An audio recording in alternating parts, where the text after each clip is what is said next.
Hello YouTube and welcome to another video. We have here three different smartphones. We got the Apple iPhone 4S, the Nokia Lumia 800 and the Galaxy Nexus from Samsung.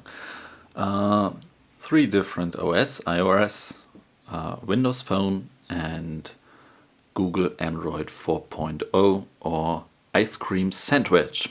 I just put all three devices closer together so that you can see the size difference here.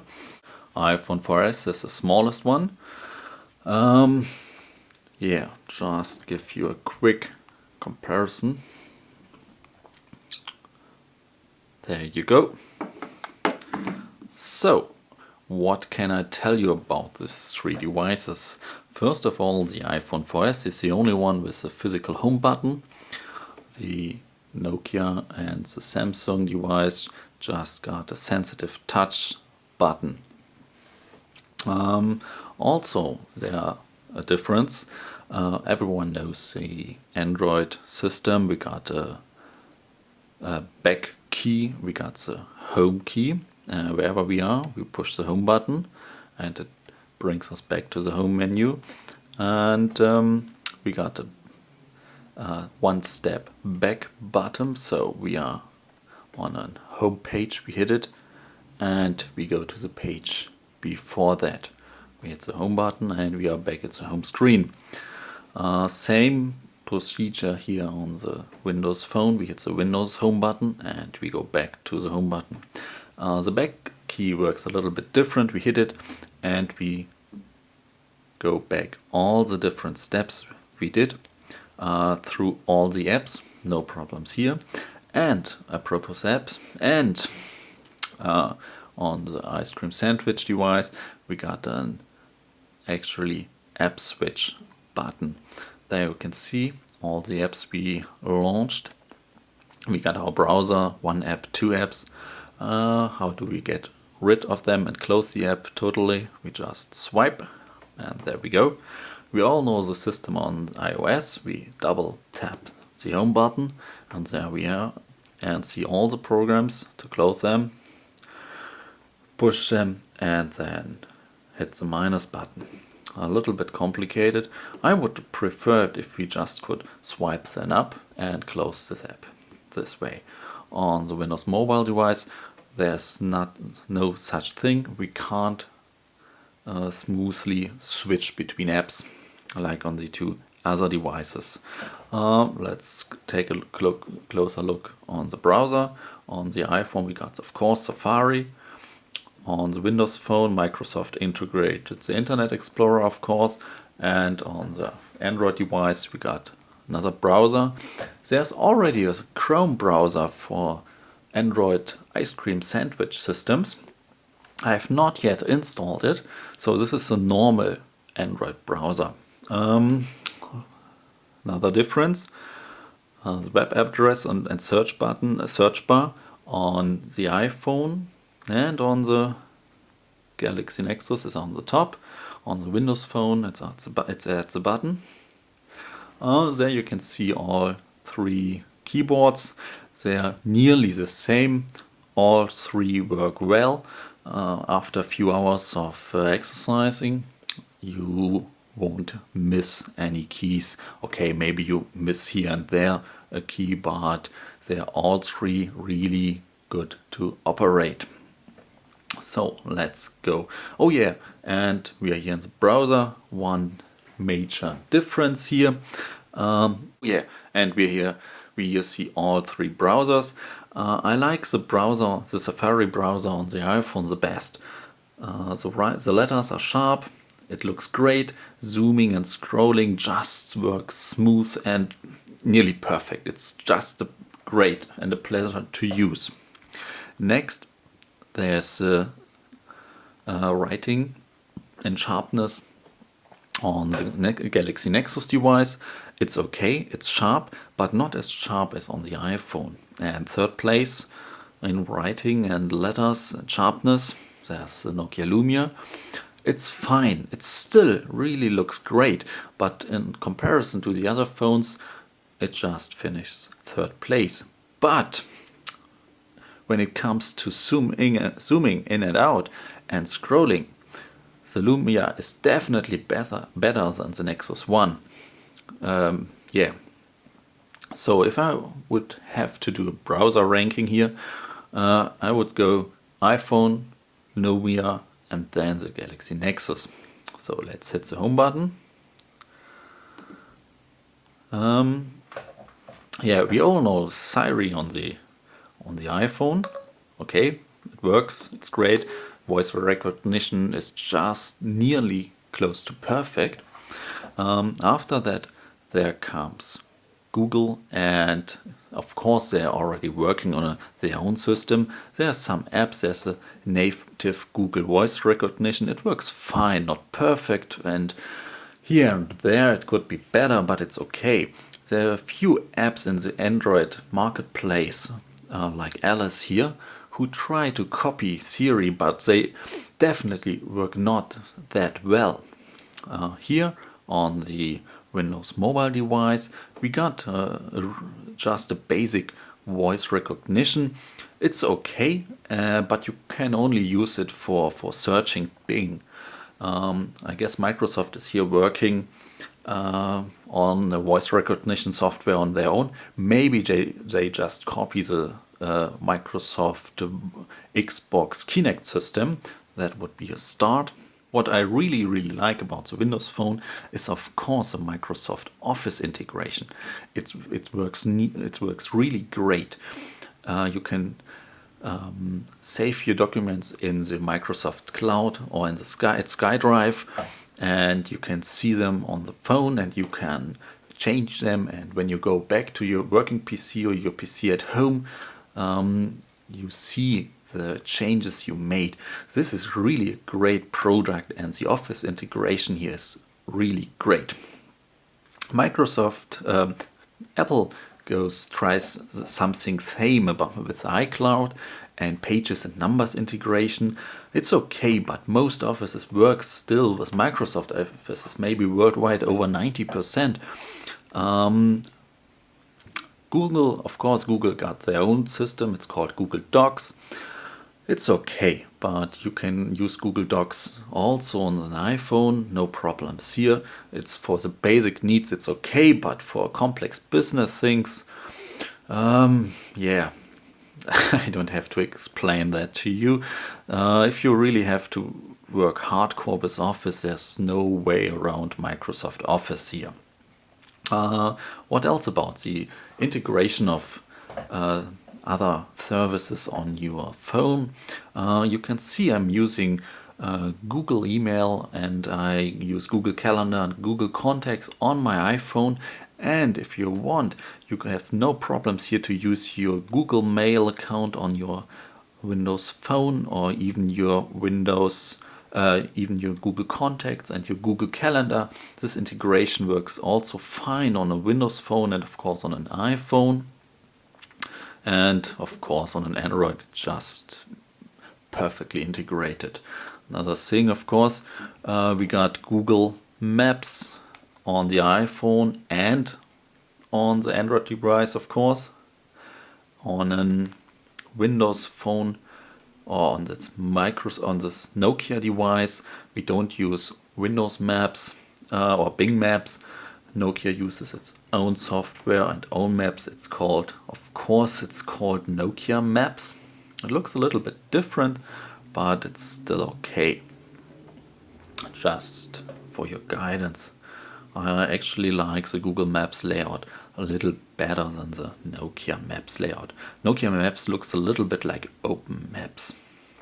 What's next? Camera. Of course, all devices got a camera, and the main difference here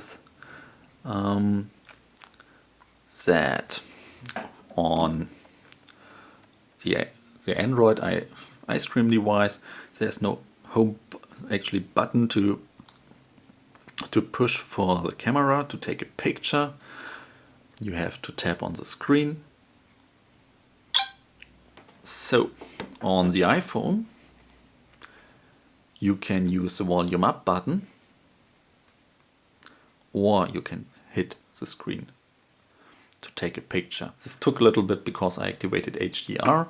On the Nokia phone, if you hit the screen, it just takes a picture directly. On the Android device, same. And what I really like about the iPhone camera is that you can zoom in and out with multi-touch and first get the right sharpness here and then takes a picture. On the Windows phone, the moment you try to take a sharp picture, it sharpens the image and then automatically takes a picture. And the second main difference is you have your own camera button. You press it and it takes a picture. Let's see our picks here. Pick. What options do we have? On the iPhone, we can manage it. We can change the size. We can remove red eye. We have a magic wand, and we can of course send it via email, SMS, or MMS.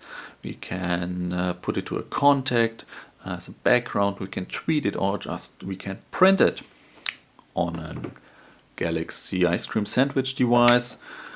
We have different kinds. We can upload it to Picasa, make a message, email, share it to Google+.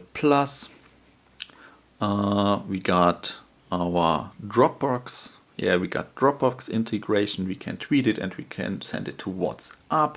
This is really a great communication and sharing device here, the Android phone. And with Windows, we can send it to SkyDrive, and we can send it via MMS or our mail via our mail account. So that's the camera app. So next step, what do we have here? Oh, of course, we got the apps. On the iPhone, we have apps, we have our normal apps, and we can put them into folders and sort them a little bit. No widgets here on an Android ICS device. Of course, on the other Android devices too, we got normal apps and we got widgets, maybe for Facebook or news. We can always see what is going on. And we got live backgrounds that are moving. I really like this feature here. On the Microsoft phone device, we got our Metro user interface. It's basically just one home screen where we got all our apps, and they work a little bit like widget. The calendar app shows us our next calendar. The contact app just shows us the profile pictures of our contacts. The picture app randomly chooses a few pictures. The Windows Live app is moving, but there's just one home screen. Can't here on the left side is nothing, and on the right side there are all the apps hidden that we don't have on our home screen. On the iOS and the Android device, we got more than just one home screen. On the iPhone, they are all on the right side. If we go to the left side, we hit the search. We hit the search bar for the iPhone, and on the Android device, we got 5 home screens we can use. This is really much space to organize your apps and widgets. So we are talking about apps. What about new apps? On an iPhone, we got actually 3 different stores. We got our iBook store. 4. We got our iBook store for books. We got our newsstand for newspapers. We got our iTunes store for music and movies and TV shows, and we got the App Store. On an Android device, we just got the Android Marketplace. Let's see it. There we got all the apps and the rest of it. And the worst App Store yet is the Windows Marketplace. This is really unorganized. It's actually more a guessing game where to find stuff. There's no clear section for free apps and paid apps and free content and paid contents. On an iPhone, there's all in the iTunes store. There's always a section free apps, paid apps, most downloaded apps, and such stuff. This is really great organized store. The Android store, on the other hand, it's okay too. We got also our different section, top free apps, top paid apps, and such stuff. This is great too, but the Microsoft store definitely loses. Thanks for watching our comparison. But what about the price? You actually get the Nokia Lumia around 350 euros here in Europe. Depends where you buy it, if you got a contract, if you buy it on Amazon or in the warehouse deal section. The next phone is the Galaxy Nexus. It comes around 450 euros. Same thing here, so you have to put 100 bucks more on the table. What do you get? You get an Android system, of course, and you get a big screen and a big device. And last but not least, if you put another 200 bucks on the table, you get an iPhone for around 630 euros. Of course, it's the most expensive device, and of course you pay for the name and the brand Apple.